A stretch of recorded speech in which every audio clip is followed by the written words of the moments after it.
Episode 5. Chapter 16. Bobby becomes a solicitor. Bobby took a hasty gulp of coffee, wiped his mouth, and rose. The telephone was in a small, dark passage. He took up the receiver. "Hello?" said Frankie's voice. "Hello, Frankie. This is Lady Frances Derwent speaking. Is that Hawkins?" "Oh, yes, m'lady." "I shall want the car at 10 o'clock to take me up to London." "Very good, your ladyship." Bobby replaced the receiver. "When does one say, my lady, and when does one say, your ladyship?" he cogitated.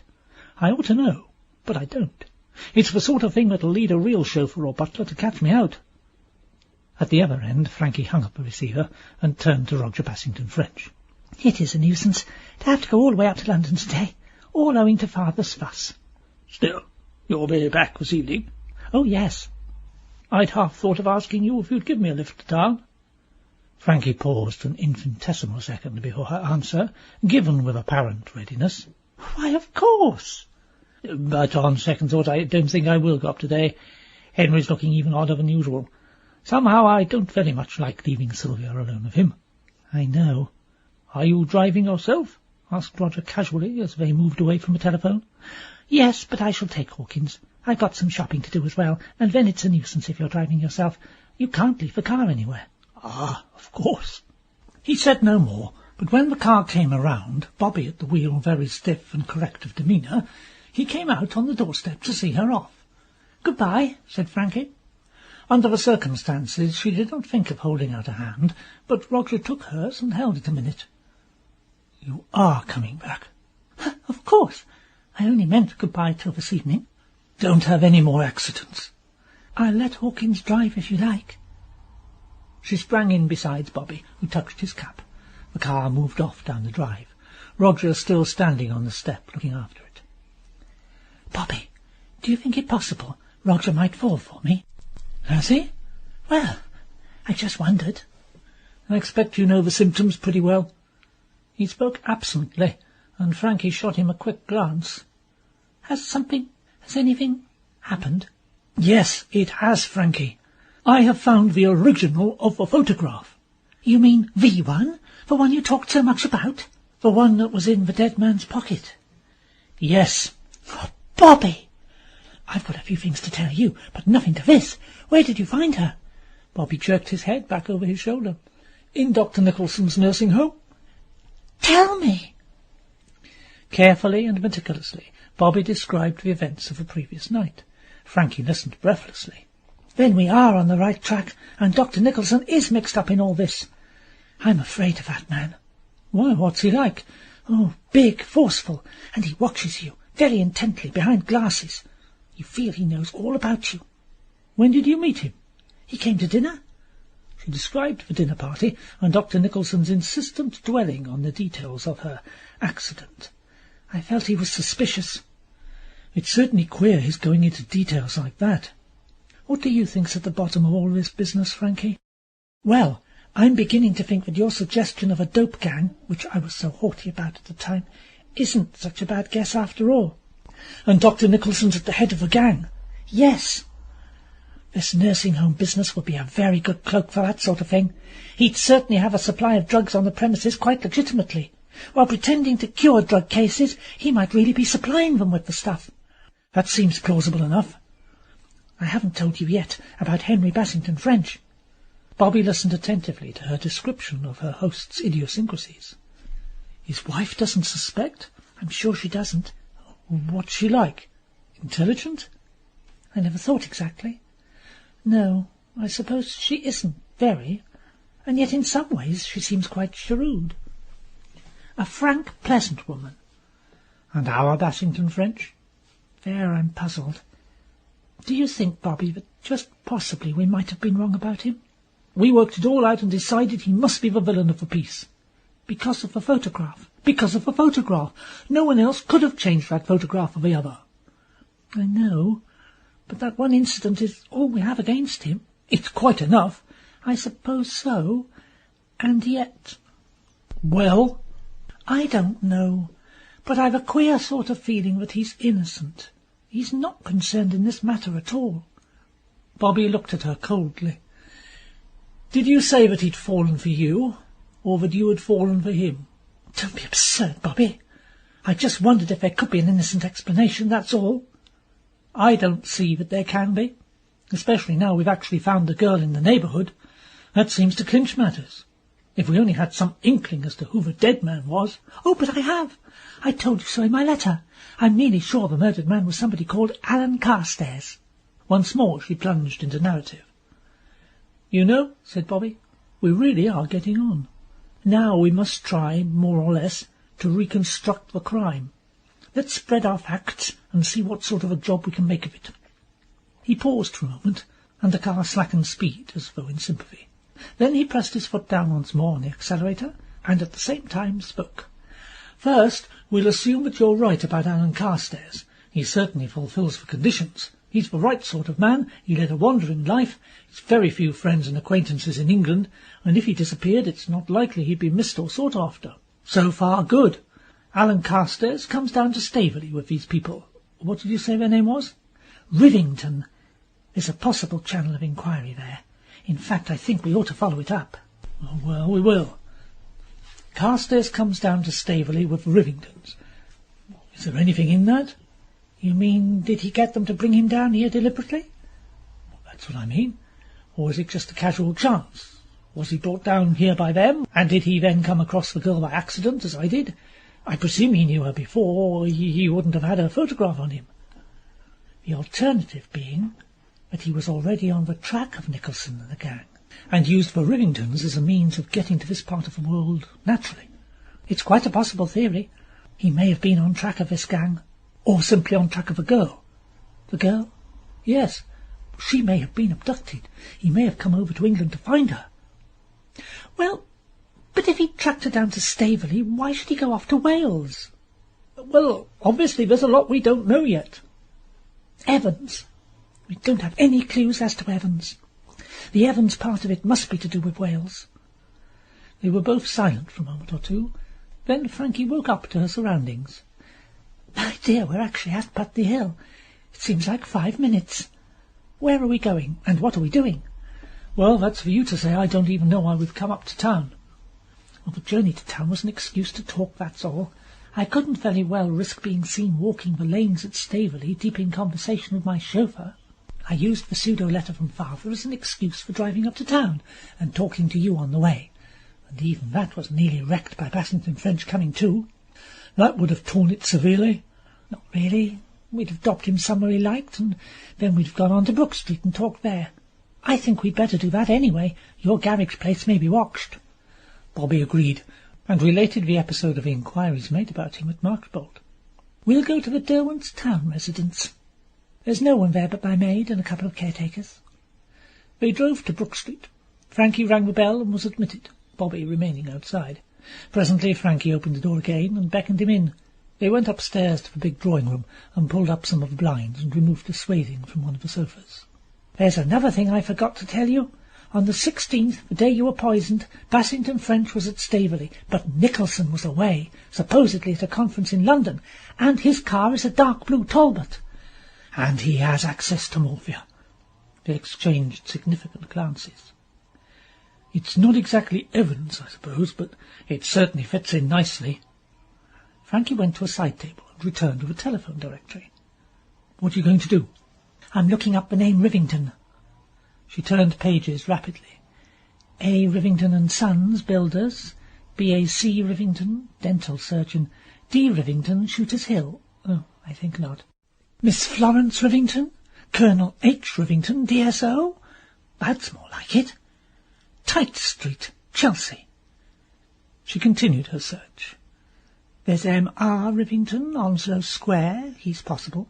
There's a William Rivington at Hampstead. I think Onslow Square and Tite Street are the most likely ones. The Rivingtons, Bobby, have got to be seen without delay. I think you're right, but what are we going to say? Think up a few good lies, Frankie. I'm not much good at that sort of thing. I think that you'll have to go. Do you feel you could be the junior partner of a solicitor's firm? That seems a most gentlemanly role, said Bobby. I was afraid you might think of something much worse than that. All the same, it's not quite in character, is it? How do you mean?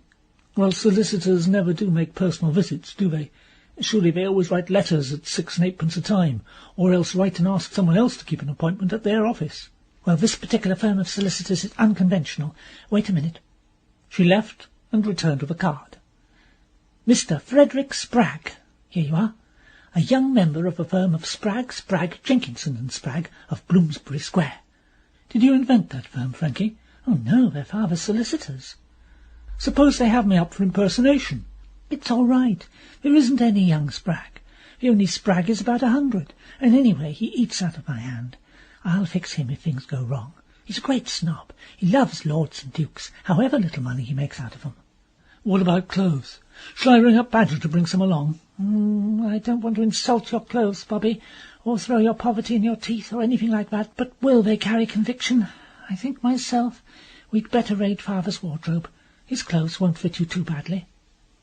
A quarter of an hour later, Bobby, attired in a morning coat and striped trousers of exquisitely correct cut and passable fit, stood surveying himself in Lord Marchington's pier class. Your father does himself well in clothes. With a mite of Savile Row behind me, I feel a great increase of confidence. I suppose you'll have to stick to your moustache. It's sticking to me. It's a work of art that couldn't be repeated in a hurry. You'd better keep it then, or it's more legal looking to be clean-shaven. It's better than a beard. Now then, Frankie, do you think your father could lend me a hat? Chapter 17. Mrs. Rivington Talks. Supposing, said Bobby, pausing on the doorstep, that Mr. M.R. Rivington of Onslow Square is himself a solicitor. That would be a blow. You'd better try the Tite Street Colonel first, said Frankie. He won't know anything about solicitors. Accordingly, Bobby took a taxi to Tite Street. Colonel Rivington was out. Mrs. Rivington, however, was at home. Bobby delivered over to the smart parlour-maid his card, on which he had written, "From Messrs. Spragg, Jenkinson and Spragg, very urgent." The card and Lord Marchington's clothes produced their effect upon the parlour-maid. She did not for an instant suspect that Bobby had come to sell miniatures or tout for insurances. He was shown into a beautifully and expensively furnished drawing-room, and presently Mrs. Rivington, beautifully and expensively dressed and made up, came into the room. "I must apologise for troubling you, Mrs. Rivington," said Bobby, "but the matter was rather urgent, and we wished to avoid the delay of letters." That any solicitor could ever wish to avoid delay seemed so transparently impossible that Bobby for a moment wondered anxiously whether Mrs. Rivington would see through the pretence. Mrs. Rivington, however, was clearly a woman of more looks than brains, and accepted things as they were presented to her. "Oh, do sit down. I got the telephone message just now from your office saying that you were on your way here." Bobby mentally applauded Frankie for this last-minute flash of brilliance. He sat down and endeavoured to look legal. "It's about our client, Mr. Alan Carstairs." "Oh, yes." "He may have mentioned that we were acting for him." "Did he now? I believe he did," said Mrs. Rivington, opening very large blue eyes. She was clearly of a suggestible type. "But of course I know about you. You acted for Dolly Maltravers, didn't you, when she shot that dreadful dressmaker man? I suppose you know all the details." She looked at him with frank curiosity. It seemed to Bobby that Mrs. Rivington was going to be easy meat. "We know a lot that never comes into court," he said, smiling. "Oh, I suppose you must." Mrs. Rivington looked at him enviously. "Tell me, did she really? I mean, was she dressed as that woman said?" "The story was contradicted in court," said Bobby solemnly. He slightly dropped the corner of his eyelid. "Oh, I see," breathed Mrs. Rivington, enraptured. "About Mr. Carstairs," said Bobby, feeling that he'd now established friendly relations and could get on with his job. "He left England very suddenly, as perhaps you know." Mrs. Rivington shook her head. "Has he left England? I didn't know. Well, we haven't seen him for some time." "Did he tell you how long he expected to be over here?" "He said he might be here for a week or two, or it might be 6 months or a year." "Where was he staying?" "At the Savoy." "And you saw him last? When?" "Oh, about 3 weeks or a month ago. I can't remember." "You took him down to Staveley one day?" "Oh, of course. I believe that is the last time we saw him. He rang up to know when he could see us. He'd just arrived in London, and Hubert was very put out because we were going up to Scotland the next day, and we were going down to Staveley to lunch and dining out with some dreadful people that we couldn't get rid of. And he wanted to see Carstairs because he liked him so much. So I said, 'My dear, let's take him down to the Bassington Frenches with us. They won't mind.' And we did. And of course they didn't." "Did he tell you his reasons for being in England?" "No. Did he have any?" "Oh, yes, I know. We thought it was something to do with that millionaire man, that friend of his, who'd had such a tragic death. Some doctor told him he'd had cancer and he'd killed himself. A very wicked thing for a doctor to do, don't you think so? And they are very often quite wrong. Our doctor said the other day that my little girl had measles, and it turned out it was a sort of heat rash. I told Hubert I should change him." Ignoring Mrs. Rivington's treatment of doctors as though they were library books, Bobby returned to the point. Did Mr. Carstairs know the Bassington Frenches? "Oh, no, but I think he liked them, though he was very queer and moody on the way back.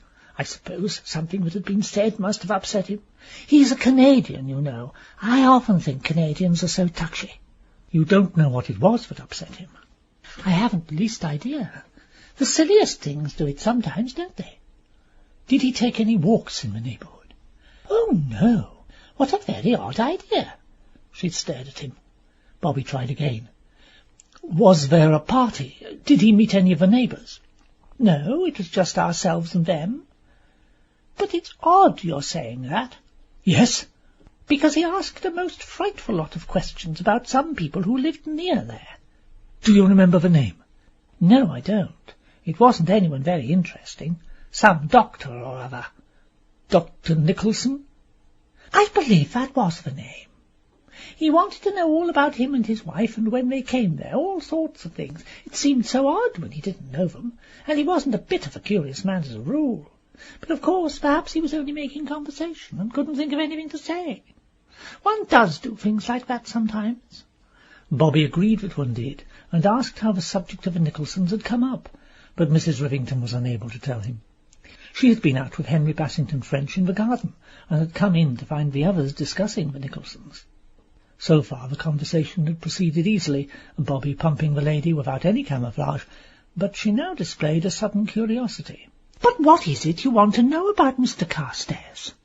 "I really wanted his address. As you know, we act for him, and we've just had a rather important cable from New York, you know. There's rather a serious fluctuation in the dollar just now." Mrs. Rivington nodded with desperate intelligence. "And so we wanted to get into touch with him to get his instructions, and he hasn't left an address, and having heard him mention he was a friend of yours, I thought you might possibly have news of him." "Oh, I see," said Mrs. Rivington, completely satisfied. "What a pity. But he always was rather a vague man, I should think." "Oh, distinctly so. Well," Bobby rose, "I apologize for taking up so much of your time." "Oh, not at all. And it's so interesting to know that Dolly Maltravers really did, as you say she did." "I said nothing at all." "Yes, but then lawyers are so discreet, aren't they?" "So that's all right," thought Bobby, as he walked away down Tite Street. "I seem to have taken Dolly What's-her-name's character away for good, but I dare say she deserves it. And that charming idiot of a woman will never wonder why, if I wanted Carstairs' address, I didn't simply ring up and ask for it." Back in Brook Street, he and Frankie discussed the matter from every angle. "It looks as though it were really pure chance that took him to the Bassington Frenches." "I know. But evidently when he was down there, some chance remark directed his attention to the Nicholsons." "So that really it is Nicholson who is at the heart of the mystery, not the Bassington Frenches." Bobby looked at her. "Still intent on whitewashing your hero?" "My dear, I'm only pointing out what it looks like. It's the mention of Nicholson and his nursing home that excited Carstairs. Being down to the Bassington Frenches was a pure matter of chance. You must admit that." "It seems like it." "Why only seems?" "Well, there is just one other possibility. In some way Carstairs may have found out that the Rivingtons were going down to lunch with the Bassington Frenches. He may have overheard some chance remark in a restaurant, at the Savoy perhaps. So he rings them up, very urgent to see them, and what he hopes may happen does happen. They're very booked up, and they suggest his coming down with them. Their friends won't mind, and they do so want to see him. That is possible, Frankie." "It's possible, I suppose, but it seems a very roundabout method of doing things." "No more roundabout than your accident." "My accident was vigorous direct action." Bobby removed Lord Marchington's clothes and replaced them where he had found them. Then he donned his chauffeur's uniform once more, and they were soon speeding back to Staveley. "If Roger's fallen for me," said Frankie demurely, "he'll be pleased I've come back so soon. He'll think I can't bear to be away from him for long." "I'm not sure that you can bear it either. I've always heard that really dangerous criminals were singularly attractive." "Somehow I can't believe he's a criminal." "So you remarked before." "Well, I feel like that." "You can't get over the photograph." "Damn the photograph." Bobby drove up the drive in silence. Frankie sprang out and went into the house without a backward glance. Bobby drove away. The house was very silent. Frankie glanced at the clock. It was 2:30. They don't expect me back for hours yet. I wonder where they are." She opened the door of the library and went in, stopping suddenly on the threshold. Dr. Nicholson was sitting on the sofa, holding both Sylvia Bassington French's hands in his. Sylvia jumped to her feet and came across the room towards Frankie. "He's been telling me," she said. Her voice was stifled. She put both hands to her face as though to hide it from view. "It's too terrible," she sobbed, and brushing past Frankie, she ran out of the room. Dr. Nicholson had risen. Frankie advanced a step or two towards him. His eyes, watchful as ever, met hers. "Poor lady. It's been a great shock to her." The muscles at the corner of his mouth twitched. For a moment or two Frankie fancied he was amused. And then, quite suddenly, she realized that it was quite a different emotion. The man was angry. He was holding himself in, hiding his anger behind a suave, bland mask. But the emotion was there. It was all he could do to hold that emotion in. There was a moment's pause. "It was best that Mrs. Bassington French should know the truth. I want her to induce her husband to place himself in my hands." "I'm afraid," said Frankie gently, "that I interrupted you. I came back sooner than I meant." Chapter 18. The Girl of the Photograph. On Bobby's return to the inn, he was greeted with the information that someone was waiting to see him. "It's a lady. You'll find her in Mr. Askew's little sitting room." Bobby made his way there, slightly puzzled. Unless she had flown there on wings, he could not see how Frankie could possibly have got to the Angler's Arms ahead of him. And that his visitor could be anyone else but Frankie never occurred to him.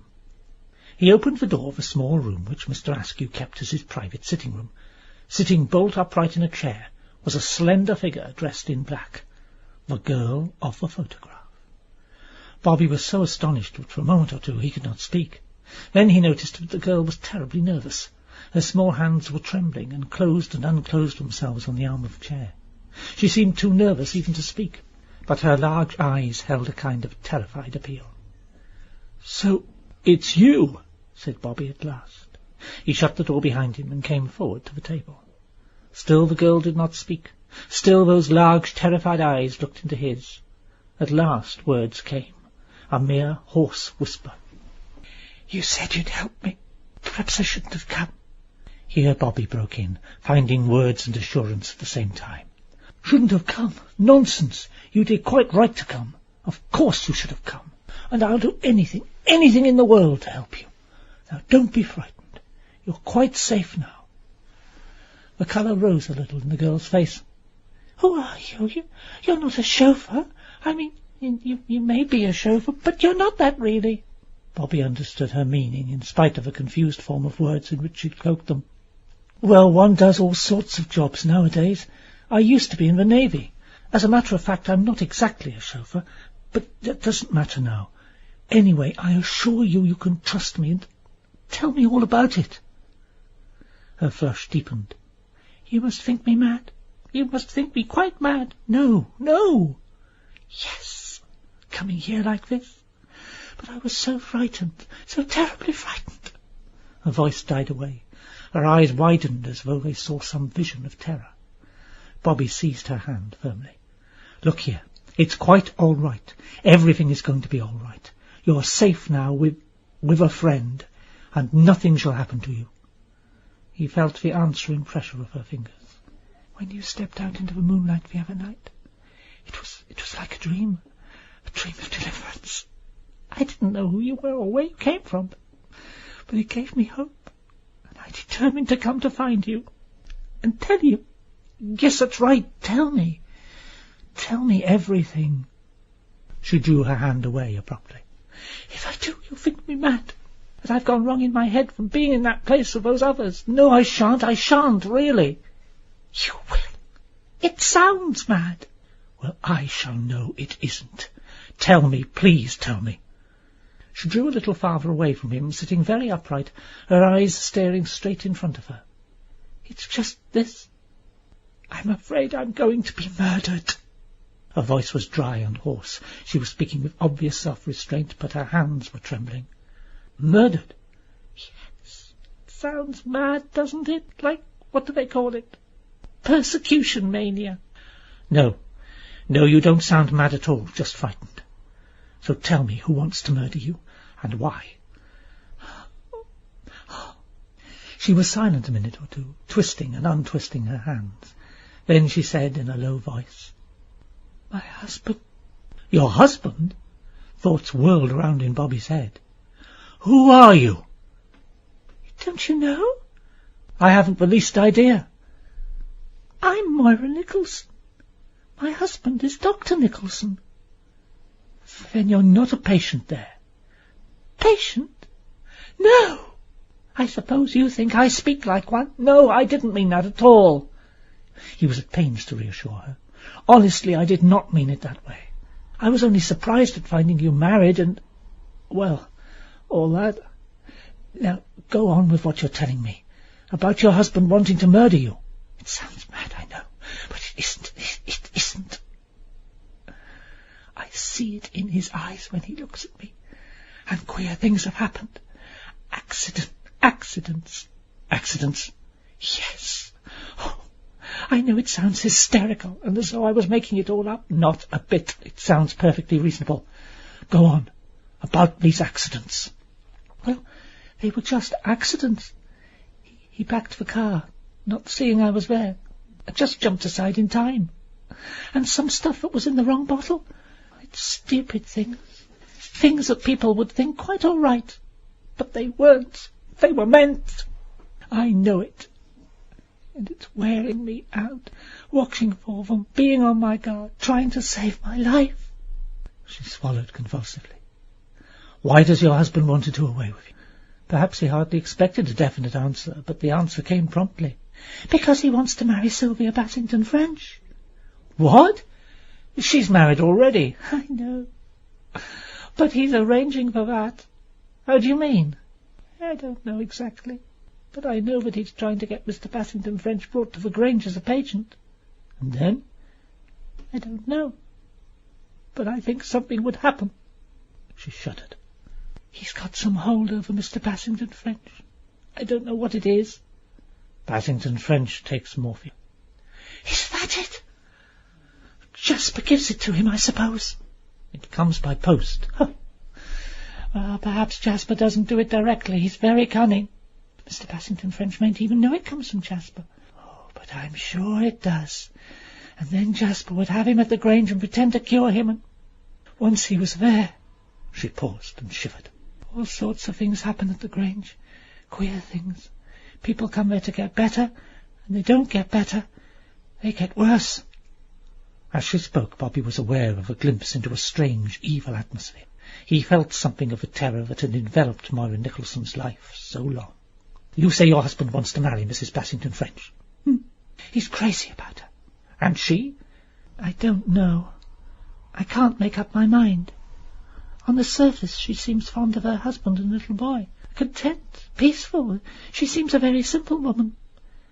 And sometimes I fancy she isn't as simple as she seems. I've even wondered sometimes whether she's an entirely different person from what we think she is. Whether perhaps she isn't playing a part and playing it very well. But really, I think then that's nonsense. Foolish imagination on my part. When you've lived at a place like the Grange, your mind gets distorted. You do begin imagining things. What about the brother, Roger? I don't know much about him. He's nice, I think, but he's the sort of person who could be very easily deceived. He's quite taken in by Jasper. Jasper's working on him to persuade Mr. Bassington French to come to the Grange. I believe he thinks it's all his own idea. Oh, don't let him come to the Grange. If he does, something awful will happen. I know it will. Bobby was silent a moment or two, turning over the amazing story in his mind. How long have you been married to Nicholson? Just over a year. Haven't you thought of leaving him? How could I? I've nowhere to go. I've no money. If anyone took me in, what sort of story could I tell? A fantastic tale that my husband wanted to murder me. Who'd believe me? Well, I believe you. He paused a moment, as though making up his mind to a certain course of action. Look here, I'm going to ask you a question straight out. Do you know a man called Alan Carstairs? He saw the colour come up in her cheeks. Why'd you ask me that? Because it's rather important that I should know. My idea is you did know Alan Carstairs. Perhaps at some time or other you gave him your photograph. She was silent a moment, her eyes downcast. Then she lifted her head and looked at him in the face. That's quite true. You knew him before you were married? Yes. Has he been down here to see you since you were married? Yes. Once. About a month ago, would that be? Yes. I suppose it would be about a month. He knew you were living down here? I don't know how he knew. I hadn't told him. I've never even written to him since my marriage. But he found out and came to see you. Did your husband know that? No. But he might have known all the same. I suppose he might, but he never said anything. Did you discuss your husband at all with Carstairs? Did you tell him of your fears as to your safety? No. I hadn't begun to suspect then. But you were unhappy? Yes. And you told him so? No. I tried not to show in any way that my marriage hadn't been a success. But he might have guessed all the same. I suppose he might. Do you think, I don't know how to put it, but do you think that he knew anything about your husband? That he suspected, for instance, that this nursing home mightn't be quite what it seemed to be? Her brows furrowed as she tried to think. It's possible, she said at last. He asked one or two rather peculiar questions. But no, I don't think he can really have known anything about it. Bobby was silent again for a few minutes. Then he said, "Would you call your husband a jealous man?" Rather to his surprise, she answered, "Yes, very jealous." "Jealous, for instance, of you?" "You mean even though he doesn't care?" "Oh, but yes, he would be jealous just the same. I'm his property, you see. He's a queer man. Very queer man." She shivered. Then she asked suddenly, "You're not connected with the police in any way, are you?" "I? Oh, no." "I wondered. I mean—" Bobby looked down at his chauffeur's livery. "It's rather a long story." "You are Lady Frances Derwent's chauffeur, aren't you? So the landlord here said. I met her at dinner the other night." "I know. Well, we've got to get hold of her. It's a bit difficult for me to. Do you think you could ring up and ask to speak to her, and then get her to come and meet you somewhere outdoors?" "I suppose I could." "I know it must seem frightfully odd to you, but it won't when I've explained. We must get hold of Frankie as soon as possible. It's essential." Moira rose. "Very well." With her hand on the door-handle, she hesitated. Alan Carstairs. Did you say you'd seen him?" "I have seen him, but not lately." And he thought with a shock, "Of course, she doesn't know he's dead." "Ring up Lady Frances. Then I'll tell you everything."